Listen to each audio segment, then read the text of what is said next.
I'm a country boy. I'm from West Virginia. I don't know nothing about this big time stuff.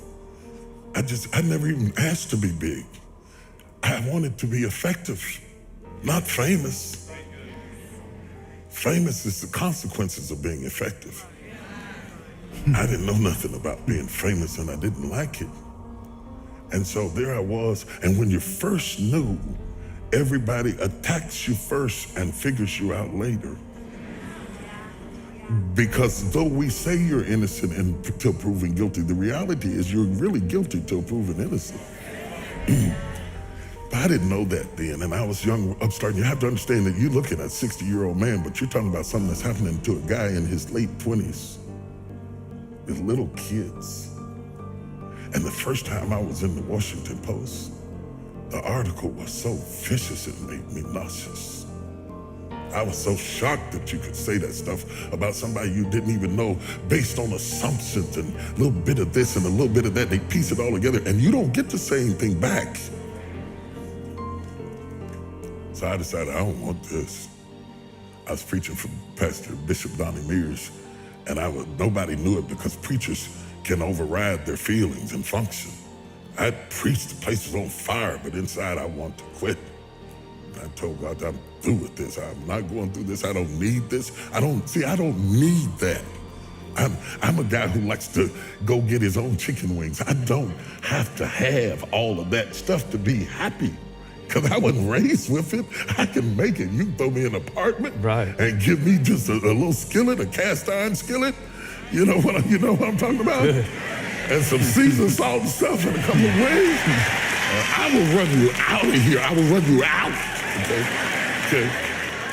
So I thought, I'm not doing this no more. I'm not doing it. I'm not doing this. I'm not doing this because I don't need this and I didn't ask for this. I'm only doing this because of what happened in my life, of the circumstances that happened in my life. He put me on stage. I didn't ask for it. And when I saw how much it cost, I thought, you can have that right back here. You have that right back up in here. I don't need it. So I was mad inside and I was hurt. And I stayed up in the fellowship with the pastors because I didn't want to go back to my room and sulk in my own sorrows. And they said, there's a lady downstairs waiting to see you. The service was over and the fellowship was over. The pastor was starting to leave. I was trying to outwait her. I thought she'd give up and leave. And when I finally came down the steps, she was there. And she was just a willowy bit of a woman. And she said, Bishop Jakes, she said, I've been in the hospital. She said, I was pregnant in my fallopian tubes, and the baby died in my tubes, and I was carrying around a dead baby, and the toxicity from the baby almost killed me. And she said, the only thing that kept me alive was hearing you preach. She said, if you hadn't been preaching to me every day, I swear I would have died. And then she looked at me and she said, it's for us.